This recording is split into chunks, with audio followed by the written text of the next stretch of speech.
बागेश्वर धाम के पीठाधीश्वर पंडित धीरेन्द्र कृष्ण शास्त्री ने बिहार के पटना में हिंदू राष्ट्र की हुंकार क्या भरी, देश भर के कट्टरपंथियों की नींद उड़ गई, मौलवी मौलानाओं के होश उड़ गए, उन्हें भूकंप के झटके महसूस होने लगे और कुछ को तो दिल का दौरा तक पड़ गया। इसी कड़ी में बरेली के मौलाना और मुस्लिम जमात के राष्ट्रीय अध्यक्ष शहाबुद्दीन रजवी बरेलवी भी छटपटाने लगे। वो हिंदू राष्ट्र पर पंडित धीरेन्द्र कृष्ण शास्त्री और जगत गुरु रामभद्राचार्य पर बयानबाजी करने लगे। हम आपको बताएंगे कि आखिरकार इस मौलाना ने क्या जहर उगला है और हिंदू राष्ट्र पर कैसे इतनी बड़ी बात कह दी है। लेकिन एक बात तो साफ हो गई कि साधु संतों का एक मंच पर आना और हिंदुत्व को लेकर हुंकार भरना इन मौलानाओं और इनके सो कॉल्ड सियासी मसीहाओं को रास नहीं आ रहा है। वही समाजवादी पार्टी की हालत और भी खराब है। अखिलेश यादव खुद धीरेन्द्र शास्त्री पर बयान देकर बुरी तरह फंस गए हैं, क्योंकि अब डिप्टी सीएम केशव प्रसाद मौर्य ने उनके खिलाफ मोर्चा खोल दिया है। अब जब कुछ महीनों बाद प्रदेश में विधानसभा चुनाव होने वाले हैं, ऐसे में इन बयानों के मायने बेहद महत्वपूर्ण हो जाते हैं।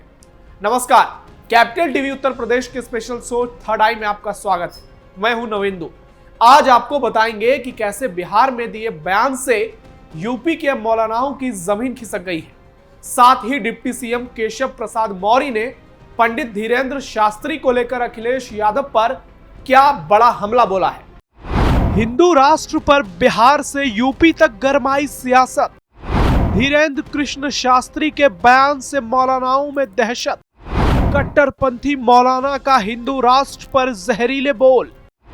मैदान में कूदे डिप्टी सीएम, अखिलेश पर तगड़ा पलटवार। 2027 से पहले मुश्किल में फंस गई समाजवादी पार्टी। बरेली के मौलाना शहाबुद्दीन रिजवी का कहना है कि भारत न भगवाए हिंद बनेगा और न ही गजवाए हिंद बनेगा। ये लोकतांत्रिक देश है और यही रहेगा। भारत 1000 साल तक हिंदू राष्ट्र नहीं बन सकता। यह दावा मौलाना शहाबुद्दीन रिजवी ने किया है। दरअसल बिहार की राजधानी पटना में हुए सनातन महाकुंभ में 2 कथावाचकों के बयान पर ऑल इंडिया मुस्लिम जमात के राष्ट्रीय अध्यक्ष शहाबुद्दीन बरेलवी ने यह जहर उगला है। मौलाना का कहना है कि बागेश्वर धाम के आचार्य धीरेन्द्र शास्त्री और कथावाचक जगत गुरु रामभद्राचार्य मौसम के हिसाब से देखते हैं। बिहार में चुनाव होने वाले हैं और तमाम राजनीतिक पार्टियां चुनाव में कूद चुकी हैं। सभी पार्टियां अपने उम्मीदवारों को जिताने के लिए जी जान से कोशिश कर रही हैं। इस सियासी माहौल में दोनों कथावाचकों ने हिंदू राष्ट्र बनाने की घोषणा कर दी है।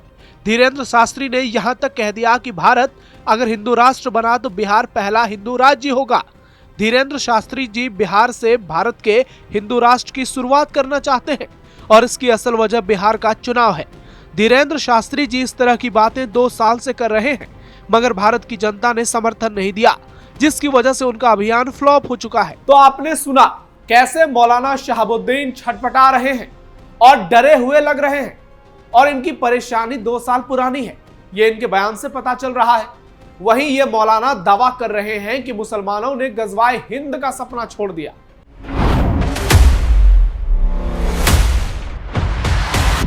मौलाना रजवी ने पहले तो धीरेन्द्र शास्त्री पर बयानबाजी की, फिर मन नहीं भरा तो रामभद्राचार्य जी की बातों पर प्रतिक्रिया दी और कहने लगे कि कथावाचक रामभद्राचार्य जी कह रहे हैं कि भारत में जिस दिन 80% हिंदू आबादी हो जाएगी उस दिन भारत भगवाए हिंद घोषित कर दिया जाएगा। उनको ये जानकारी नहीं है कि भारत सरकार के रिकॉर्ड के मुताबिक 19% मुस्लिम आबादी है और 21% गैर मुस्लिम आबादी। उन्होंने भगवाए हिंद का नारा गजवाए हिंद के मुकाबले में दिया है। भले ही वो भगवाए हिंद का नारा दे रहे हो, मगर भारत के मुसलमानों ने गजवाए हिंद के नारे को नकार दिया है। ये दोनों कथावाचक ऐसे बयान दे रहे हैं जिससे गजवाए हिंद का नारा लगाने वाले कट्टरपंथी विचारधारा वाले लोगों को बल मिल रहा है। इन दोनों के नारों में और कट्टरपंथियों के नारों में क्या फर्क रह जाएगा? इस तरह की बातों से भारत की छवि धूमिल होती है और कट्टरपंथियों के हौसले बुलंद होते हैं। भारत कभी भी हिंदू राष्ट्र या इस्लामी राष्ट्र नहीं बन सकता। ये लोकतांत्रिक देश है और लोकतंत्र की जो खूबसूरती है वो किसी में भी नहीं है। आपको भी इस मौलाना की बात सुनकर लगा होगा कि ये तो अच्छी बातें कर रहा है। अगर आप ऐसा सोच रहे हैं तो ये आपकी गलती है, क्योंकि अगर ये मौलाना कह रहे हैं कि मुसलमानों ने गजवाए हिंद का सपना छोड़ दिया तो ये झूठे हैं। क्योंकि भारत में पाकिस्तान का झंडा फिर ऐसे लोग क्यों लहराते हैं? अभी मुहर्रम के जुलूस के दौरान कश्मीर से केरल तक ईरानी, फिलिस्तीनी और हिजबुल्लाह समर्थित झंडे क्यों लहराए भाई? क्यों जिहादी जिहाद करते हैं और लव जिहाद की सैकड़ों खबरें हर दिन सामने आती हैं। मंदिरों पर पत्थरबाजी और हिंदुओं पर हमले करते हैं और इस मौलाना को यह नजर नहीं आ रहा कि कैसे सनातन महाकुंभ के कुछ देर बाद उसी बिहार में कट्टरपंथियों ने मंदिरों पर हमले किए, सड़कों पर हुड़दंगबाजी की। ये सब जो कर रहे हैं, क्या वो गजवाए हिंद की झलक नहीं है? जब हर घर में घुसकर बम मारेंगे तभी इन मौलानाओं को समझ में आएगा क्या? वैसे इस मौलाना का इतिहास भी कुछ कम नहीं है। अक्सर ये भड़काऊ बयानबाजी करते रहते हैं, चाहे बात ईरान इजराइल युद्ध की हो तब ये खुलकर ईरान का समर्थन करते हैं। और इनके समर्थक भी, वे भी गजवाए हिंद का सपना नहीं है क्या? जब ओवैसी के भाई अकबरुद्दीन ओवैसी 15 मिनट की बात करते हैं और पश्चिम बंगाल में टीएमसी के विधायक कबीर जहर उगलते हैं, वो कहता है कि एक एक हिंदुओं को काटकर गंगा में बहा देंगे, क्या वो भी गजवाए हिंद नहीं है? बांग्लादेश से रोहिंग्या भारत में घुसपैठ कर रहे हैं, वो भी शांति फैलाने ही आए हैं क्या? ऐसे हजारों उदाहरण हैं हमारे पास इस मौलाना को जवाब देने के लिए। कुल मिलाकर इनकी पूरी बातें झूठी है, इनके दावे फर्जी हैं और इनकी सोच कभी देश हित में नहीं हो सकती। और खैर मनाओ कि भारत हिंदू राष्ट्र की बातें कर रहा है, वरना इस्लामिक राष्ट्र का ख्वाब देखोगे तो हालत ईरान, पाकिस्तान, बांग्लादेश और गाजा जैसी ही होगी। धीरेंद्र शास्त्री के समर्थन में उतरे केशव प्रसाद मौर्य। वहीं यूपी के डिप्टी सीएम केशव प्रसाद मौर्य और समाजवादी पार्टी के मुखिया अखिलेश यादव के बीच जुबानी जंग तेज हो चुकी है। डिप्टी सीएम केशव प्रसाद मौर्य ने एक बार फिर सपा अध्यक्ष अखिलेश यादव पर हमले बोले हैं।